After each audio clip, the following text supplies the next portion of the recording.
Okay, let me ask you about this, about what the father had said after the verdict was read outside the courtroom. I wanna play this for the people. And witness the worst miscarriage of justice that this world has ever seen. You want to know how I feel? I'll tell you exactly how I feel. I got some names that I want to call. Alex Spiro, Desiree Perez, and the whole wicked system of Rock Nation, including you, Jay-Z. Yes. Yes. You who say you rose from the gutter, but you have traded and bartered the souls of young men, and you're still doing it. Amen. The only independent witness in this courtroom is a man whose name is Sean Kelly. He came to court, and our attorneys, he would not even shake their hand after he went upstairs with Kathy Ta and Alex Bart. They met on Saturday before. They met with our witness. And then the man came back, and I sat in the hallway while he sat with Jody Little, the prosecutor's investigator, who acted so dumb, an intelligent woman who did not want. Listen, I've seen so much evidence buried in this, and I know exactly what the public out here will say. Don't talk. Yeah, what do you think of what he had to say? The part where he says Sean Kelly was an independent witness, and he met with the prosecution on Saturday. Can you break that down? And is there anything fishy about that? Well, I don't think it happened on Saturday. There was no court on Saturday. But I don't know. He says they met up on Saturday. Is that what he said? Yeah, I'll play it again. But okay, you can. Yeah. You want me to just? I don't want to misquote the dude. I mean, in this courtroom is a man whose name is Sean Kelly. He came to court, and our attorneys, he would not even shake their hand after he went upstairs with Kathy Ta and Alex Bart. They met on Saturday before. They met with our witness. And then the man came back, and I sat in the hallway. Unless I'm mishearing what she's saying, or what, you know. While he sat with Jody Little, the prosecutor's investigator, who acted so dumb, an intelligent woman. Well, he didn't say Saturday. She said Saturday, but yeah, Saturday was said. I don't think I can hear you. Yeah? Your audio's out, bro. Yeah. How about now? Yeah, I hear you now. Okay. So what's your question about what the father said? So basically, what do you think about that? That the prosecution met with Sean Kelly, who testified on one of the last days of trial, and is there anything fishy about that? They meeting Sean Kelly meeting with the prosecution on a Saturday. That was said on a Saturday. Yeah, is there anything fishy about that? What's up with that?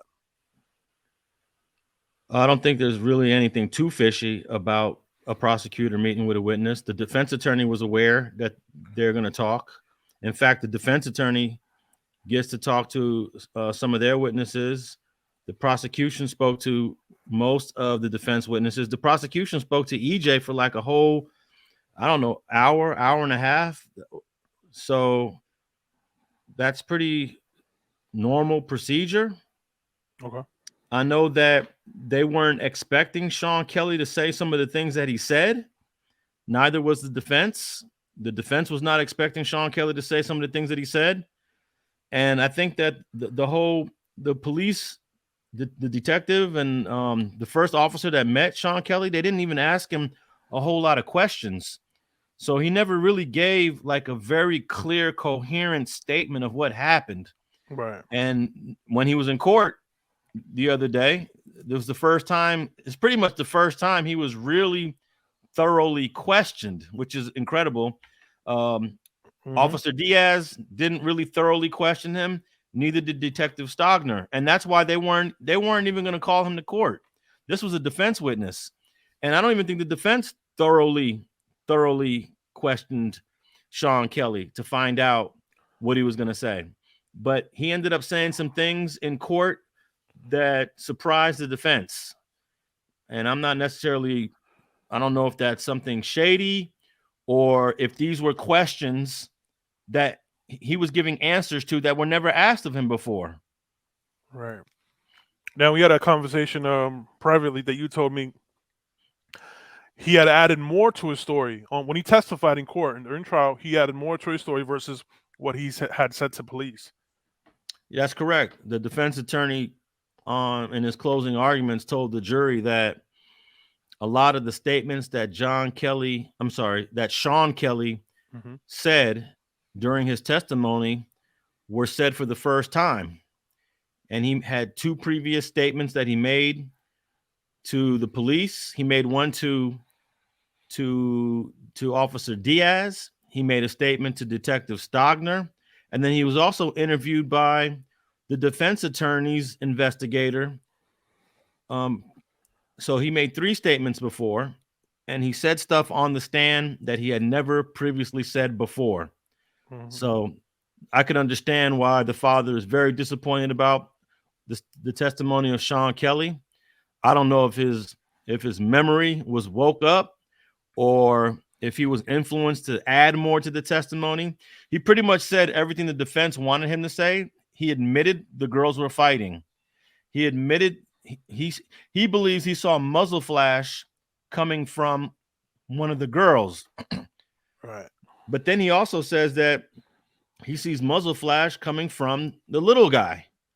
So his testimony was a little inconsistent. So you got to like pick and choose what you believe and what matches the rest of the evidence. Okay. At one point, he said all of them started beating up on, which I would assume be Megan. Was that said? Yeah, he did say that. He said at one point, even the driver got out the car. They all went over to Megan, who was in the driveway. And he said that Megan was on the ground in that driveway in sort of a fetal position, and they were all beating on her. Yeah.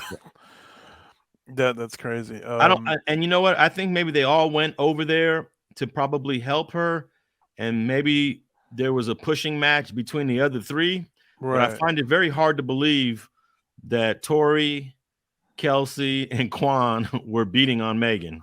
And plus, Megan doesn't have any other injuries other than the bullet fragments in her foot. So there's no evidence that supports Megan was being beat. And when Megan testified, she never said anything that she was being beat. She testified that Kelsey came over to her after she was in the driveway. She never said that all three of them came over there and beat her up. So I don't think that's true at all. And I don't know what Sean Kelly was talking about when he said that. Yeah, who the fuck knows what was he on?